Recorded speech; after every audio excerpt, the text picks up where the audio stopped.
Praise the lord. దేవునికి స్తోత్రం.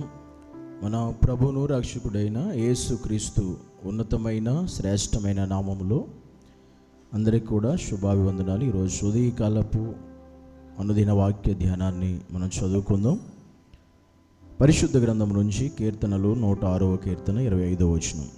యెహోవా మాట ఆలకింపక వారు తమ గుడారములో సణుగుకొనిరి. ఇశ్రాయేలీను గూర్చినటువంటి ఒక మాట ఇక్కడ వ్రాయబడింది. ఇశ్రాయేలీలు దేవుని మాట వినకుండా వారు ఏం చేశారు అని అంటే గుడారములలో ఉండి సణుగుకొనిరి అని వాక్యము సెలవిస్తూ ఉంది. ఈరోజు మన కుటుంబాలు, మన గుడారాలు ఆశీర్వదించబడకపోవడానికి కారణం, ఒక దీవెనకరంగా ఉండకపోవడానికి కారణం, ఒక మేలుకరంగా మార్చబడడానికి కారణం ఏంటంటే మన గుడారాల్లో ఉన్నటువంటి సణుగుడు అనేటువంటి భయంకరమైన పరిస్థితి. అలనాడు ఇశ్రాయేలీలో ఉన్న ఈ సణుగుడు, వారు గుడారులో సణుగుట వలన ఏం జరిగింది వాళ్ళ జీవితంలోనంటే, వాళ్ళు సణిగిన ఆ సణుగును బట్టి ఈరోజు చాలామంది వారి వారి కుటుంబాల్లో, వారి వారి గుడారాల్లో అనేక విషయాలను గురించి, అనేక పరిస్థితులను గురించి, అనేక స్థితిగతులను గురించి వారు సణుగుతూ ఉంటారు, గొణుగుతూ ఉంటారు. ఈ సణుగుడు అనేది క్రైస్తవ జీవితానికి చాలా ప్రమాదకరమైనది అని మనం చెప్పవచ్చు. ఎందుకంటే ఈ సణుగుడు వల్ల ఇశ్రాయేలు ఏమయ్యారు అంటే అరణ్యములో కొంతమంది రాలిపోయేలా దేవుడు చేశాడు. కేవలం ఈ సణుగుడు వల్ల అనేక మంది అరణ్యంలో రాలిపోయినట్లుగా మనం చూస్తున్నాం. రెండవదిగా అన్యజనుల్లో అనేక మంది వారి సంతానము నాశనము చేయబడినట్లుగా మనం చూస్తూ ఉన్నాం. ఒకటి, వారు అనేక మంది అరణ్యంలోనే రాలిపోయారు.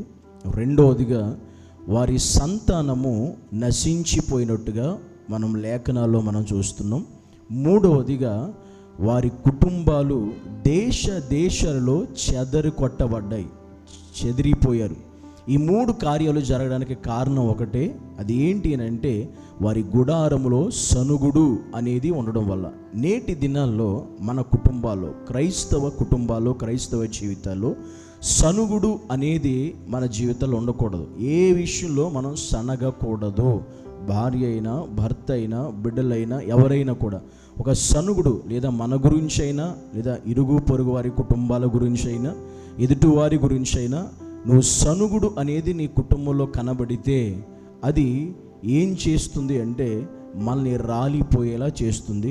రెండోది, మన సంతానం పాడయ్యేలా చేస్తుంది.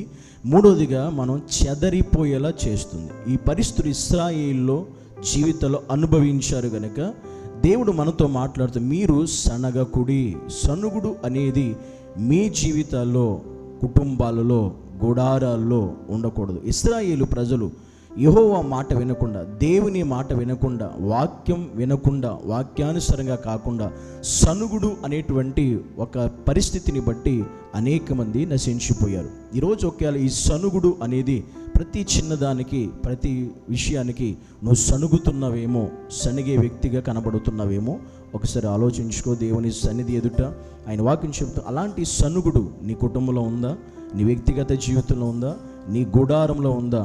ఉంటే గనుక అది నిశ్చయముగా, ఖచ్చితంగా ఆ సణుగుడు అనేటువంటి దాన్ని నువ్వు తొలగించుకోకపోతే మన పరిస్థితులు కూడా అర్ధాంతరంగా రాలిపోయేలాగా, మన సంతానము, మన బిడ్డలు నశించిపోయేలాగా, అంత మాత్రమే కదా మనం ఆయా ప్రాంతంలో చెదరిపోతాము అనేటువంటి వాక్యం మనకి సెలవిస్తూ ఉంది. కనుక ఈ పరిస్థితులన్నీ మన జీవితాల్లో ఉండకూడదు అనుకుంటే, కుటుంబాలు ఉండకూడదంటే సణుగుడు అనే దాన్ని మనం వెళ్ళగొట్టాలి, తొలగించుకోవాలి, తీసివేసుకోవాలి. ఇటు సణుగుడు అనేటువంటి పరిస్థితి క్రైస్తవ జీవితాల్లో ఉండి, కుటుంబాల్లో ఉండి యేసు నామం పేరిట తొలగించబడునుగాకని నేను ప్రార్థిస్తున్నాను. ఒక దైవజనుడిగా ఈరోజు ఈ మాట నీతో మాట్లాడితే నీవు కూడా సణుగుడు లేకుండా నీ కుటుంబాన్ని నువ్వు సెట్ చేసుకోవాలి, సిద్ధపరచుకోవాలి, ఆ రీతిగా నడిపించుకోగలరు. ఏ విషయంలో సణుగుడు అనేది మంచిది కాదు, అది ఆత్మీయతకు తగినది కాదు, అది ఆత్మీయ జీవితానికి వ్యతిరేకమైనది. కనుక ఆ పద్ధతిని మనం తీసివేసుకుంటేనే మన గుడారాలు క్షేమంగా, సమాధానంతో కలిగి ఉంటాయని దేవుడు మనతో మాట్లాడుతున్నాడు. ప్రార్థన చేసుకుందాం. పరిశుద్ధుడు అయిన తండ్రి నీకు వందనాలు. మా గుడారంలో సణుగుడు లేకుండా ప్రభు చేయమని ప్రార్థిస్తున్నాం. మేము ఏ విషయంలో సణిగేవారిగా కాకుండా, గొణిగేవారిగా కాకుండా ప్రభు కుటుంబంలో సమాధానం, మా గుడారంలో నెమ్మది కలిగే ఆత్మీయ జీవితాలు నీవే మాకు అనుగ్రహించమని యేసు నామమును బట్టి ప్రార్థించి వేడుకుంటున్నాము పరమ తండ్రి. ఆమేన్.